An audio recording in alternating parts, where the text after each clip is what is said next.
quand la tristesse arrive, je sais tu es là, toujours près de moi. Bon jeudi, bienvenue à votre émission La Victoire de l'amour. J'espère que vous allez bien ce matin. Comme à tous les jeudis, on rejoint notre ami Simon et l'homélie avec notre amie Geneviève.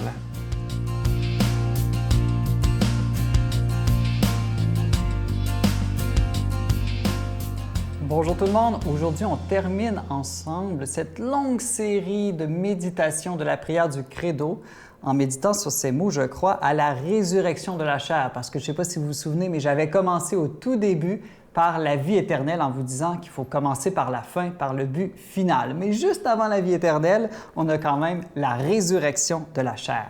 La résurrection. Vous savez, la résurrection, ce n'est pas la même chose que la réincarnation. C'est important de faire la distinction. On ressuscite dans son propre corps, mais si on se réincarnait, ce que je ne crois pas, on se réincarnerait dans un autre corps, le corps d'un autre être humain ou d'un autre animal, par exemple. Et donc, c'est très différent. Pour les bouddhistes, la réincarnation, c'est au fond le signe d'un échec. C'est parce qu'on aurait échoué sa vie sur Terre qu'il faudrait la recommencer.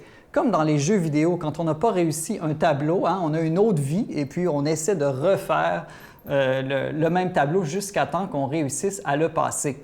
Eh bien donc, la réincarnation, c'est une mauvaise nouvelle, alors que la résurrection, c'est une bonne nouvelle, c'est le signe d'un succès. Et puis aussi, posez-vous cette question, si on se réincarne dans le corps d'un autre, mais qu'on ressuscite dans son propre corps, eh bien vous, pour l'éternité, qu'est-ce que vous préféreriez, être vous-même ou être un autre? Moi, en tout cas, pour l'éternité, j'aimerais mieux être moi-même, la meilleure version de moi-même, évidemment. Donc, la résurrection, c'est vraiment une bonne nouvelle. Et qu'est-ce que c'est? C'est une réunification. Parce qu'on a déjà vu ensemble que la mort, c'est une séparation, la séparation de l'âme et du corps. Eh bien, un être humain, un vrai être humain, ce n'est ni juste un corps, ni juste une âme, mais vraiment les deux ensemble. Eh bien, la résurrection, elle remet ensemble ce que la mort avait séparé. Vous savez, les chrétiens, on a toujours estimé le corps. Nous, on croit que le corps est un don de Dieu, c'est merveilleux. Le corps est un instrument que Dieu nous donne avec lequel on peut aimer et se laisser aimer. C'est souvent au contraire des gens qui se disent athées, qui méprisent le corps, qui pensent que le corps n'est qu'un amas d'atomes qui vient du hasard, qui n'a pas de sens et qui en plus souvent nous fait souffrir. Nous, au contraire, on croit que même lorsque notre corps nous fait souffrir, eh bien, ce corps souffrant devient un lieu pour exprimer et prouver notre amour et imiter le Christ qui lui aussi a souffert dans son corps, comme des parents qui souvent souffrent jusque dans leur chair pour leurs enfants. Donc, on croit à la résurrection de la chair. Chair, le mot chair est très important. Tertullien, qui est un des premiers grands docteurs ou pères de l'Église, a dit « La chair est le pivot du salut ». Pourquoi? Nous croyons en Dieu qui est le créateur de la chair, nous croyons au Verbe fait chair pour racheter la chair, et enfin nous croyons en la résurrection de la chair, achèvement de la création et de la rédemption de la chair. La chair, ce n'est pas juste le corps, la matière. La chair, ça veut dire tous les lieux de faiblesse en nous. Donc vraiment, croire en la résurrection de la chair, c'est croire que Dieu fait triompher toutes les faiblesses en nous. Donc, il ne faut pas avoir honte de nos faiblesses, il faut au contraire les offrir à la grâce de Dieu, les exposer à l'amour de Dieu. Jésus a dit à saint Paul, « Ma grâce te suffit car ma puissance donne toute sa mesure dans la faiblesse. » Alors nous, avec saint Paul, on peut lui répondre, « C'est donc très volontiers que j'émettrai plutôt ma fierté dans mes faiblesses, parce que lorsque je suis faible, c'est alors que je suis fort. » Notre Père qui es aux cieux, que ton nom soit sanctifié, que ton règne vienne, que ta volonté soit faite sur la terre comme au ciel. Donne-nous aujourd'hui notre pain de ce jour. Pardonne-nous nos offenses comme nous pardonnons à ceux qui nous ont offensés. Ne nous laisse pas entrer en tentation, mais délivre-nous du mal, car c'est à toi qu'appartient le règne, la puissance et la gloire pour les siècles des siècles. Amen. Mon Père, je m'abandonne à toi. Fais de moi ce qu'il te plaira. Quoi que tu fasses de moi, je te remercie.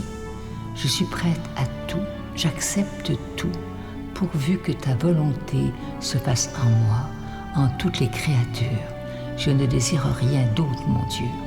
Je remets mon âme entre tes mains. Je te la donne, mon Dieu. avec tout l'amour de mon cœur parce que je t'aime et que ce m'est un besoin d'amour de me donner, de me remettre entre tes mains sans mesure, avec une infinie confiance, car tu es mon Père.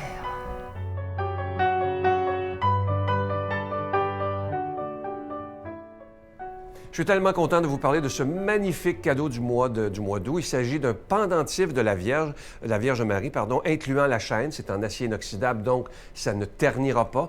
Et ce bijou, il est déjà béni. Vous savez que le mois d'août, c'est le mois de l'Assomption. C'est pour ça qu'on a choisi un bijou qui représente la Vierge Marie. Je vous rappelle que vous le recevrez avec un don de 25 $ et si vous en voulez deux, avec un don de 40 $. Et je veux me permettre de vous dire merci de tout cœur de ce que vous ferez pour la victoire de l'amour en ce mois d'août, parce que le mois de juillet a été assez difficile, mais je vous fais totalement confiance et je fais confiance totalement en ce Jésus qui est le maître de l'impossible. Alors, je vous donne l'adresse en vous remerciant d'avance de ce que vous ferez pour la victoire de l'amour. La victoire de l'amour, case postale 120, succursale Boucherville à Boucherville, le J4B 5E6, je vous la redonne. La victoire de l'amour, case postale 120, succursale Boucherville à Boucherville, le J4B 5E6. Également par téléphone, par carte de crédit. Pour la période estivale, c'est du lundi au jeudi de 8h à 17h dans le 514-523-4433, 523-4433 ou sans frais le 1-888-811-9291, 1-888-811-9291.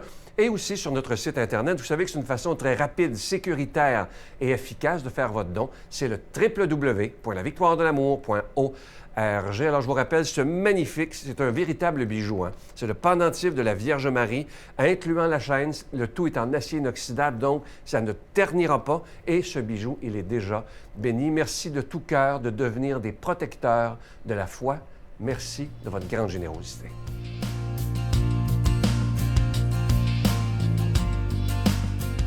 Mon Dieu, donnez-moi la sérénité d'accepter les choses que je ne peux changer, le courage de changer les choses que je peux et la sagesse d'en connaître la différence. Amen.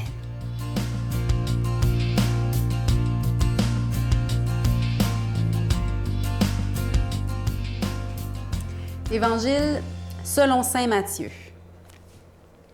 Alors Pierre s'approcha et lui dit, « Seigneur, quand mon frère commettra une faute à mon égard, combien de fois lui pardonnerai-je? Jusqu'à 7 fois? » Jésus lui dit, « Je ne te dis pas jusqu'à 7 fois, mais jusqu'à 70 fois 7 fois. » Ainsi en va-t-il du royaume des cieux comme d'un roi qui voulut régler ses comptes avec ses serviteurs. Pour commencer, on lui en amena un qui devait 10 000 talents. Comme il n'avait pas de quoi rembourser, le maître donna l'ordre de le vendre, ainsi que sa femme, ses enfants et tout ce qu'il avait, en remboursement de sa dette.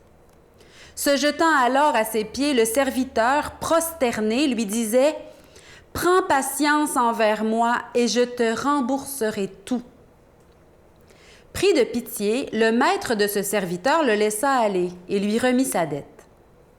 En sortant, ce serviteur rencontra un de ses compagnons qui lui devait 100 pièces d'argent. Il le prit à la gorge et le serrait à l'étrangler en lui disant « Rembourse ce que tu dois. » Son compagnon se jeta donc à ses pieds et il le suppliait en disant « Prends patience envers moi et je te rembourserai. » Mais l'autre refusa. Bien plus, il s'en alla le faire jeter en prison en attendant qu'il eût remboursé ce qu'il devait. Voyant ce qui venait de se passer, ses compagnons furent profondément attristés et ils allèrent informer leur maître de tout ce qui était arrivé. Alors, le faisant venir, son maître lui dit « Mauvais serviteur, je t'avais remis toute cette dette parce que tu m'en avais supplié.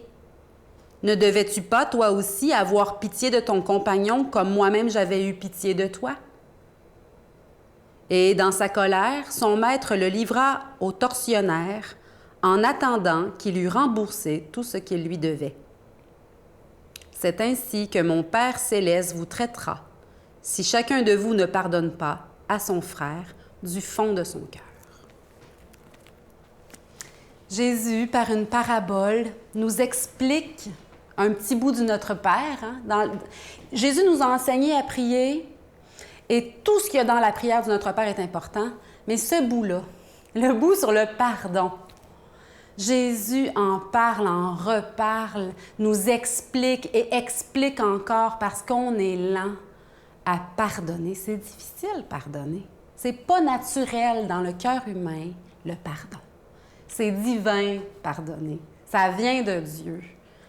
Dieu est capable de pardonner. Il est venu sur la croix jusqu'à mourir pour nous pardonner. C'est le moyen. Tout donner. Ça coûte. Ça coûte de pardonner. Tout le monde en a fait l'expérience. C'est pas évident. Ça se fait pas tout seul, en tout cas. Ah, le pardon. Quel défi à notre mesure.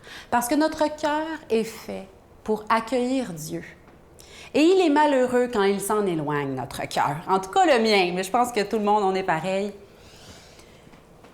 Et accueillir Dieu, c'est accueillir la lumière, de dire, ouais, là, j'ai besoin du pardon de Dieu. Comme le serviteur dans la parabole. J'ai besoin du pardon de Dieu. Et Dieu, là, quand on lui demande, il se dépêche, il s'empresse.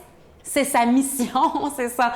C'est le plus grand attribut de Dieu, le plus bel attribut de Dieu, sa miséricorde. Ce cœur de mère, ces entrailles de mère avec un cœur de père, c'est tout puissant. L'amour inconditionnel qui aime encore, toujours. Ça, c'est cet amour-là dont nous sommes aimés. Et là, quand Dieu vient nous pardonner nos fautes, quand on dit hey, « Seigneur, prends pitié de moi, là, il me semble que ça ne marche pas, viens me pardonner telle erreur, telle faute, tel péché. » Il dit « OK, volontiers. » Puis rapidement, il nous redonne sa paix, son salut. Mais il nous demande de faire pareil. Or, c'est surnaturel, le pardon. Demandons-lui. Seigneur, viens pardonner en moi à telle personne qui m'a offensé, à telle personne qui m'a blessé, qui m'a marqué pour la vie. Toi, Dieu, viens pardonner en moi à telle personne. Et c'est tellement libérateur de pardonner, de libérer notre cœur de nos rancunes, de ces mauvais souvenirs, de ces blessures. Et le pardon est la clé. Et Dieu, c'est pas pour rien qu'il en parle. Jésus en parle, en reparle du pardon. C'est la clé du bonheur et d'un bonheur profond et durable.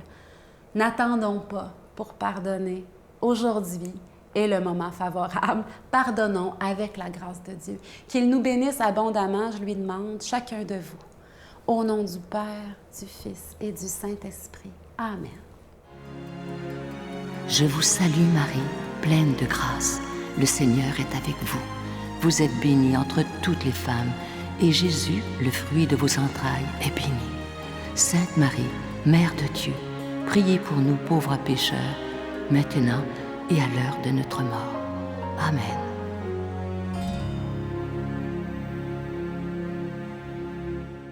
Je vais vous laisser avec une très, très belle pensée qui a fait beaucoup réagir sur Facebook, d'ailleurs. Écoutez-la bien, elle est toute simple, mais tellement, tellement vraie. Écoutez bien, il est ridicule de craindre la vieillesse quand on sait qu'elle est la seule garantie d'une longue vie. Ça, c'est tellement vrai. Et on vit dans une société où on fait tout là, pour, on dirait qu'on ne vieillisse pas, etc. Et pourtant, c'est vrai. Quand j'ai lu ça, je me suis dit, et je vais vous le répéter parce que c'est vrai, il est ridicule de craindre la vieillesse quand on sait qu'elle est la seule garantie d'une longue vie. À demain. Bye. Il n'y a pas de violence qui justifie, peu importe sa sorte, que ce soit verbale, physique, psychologique, financière, sexuelle, ça ne se justifie pas, la violence. Si la peur m'envahit et mon âme chavire, Créateur de la vie,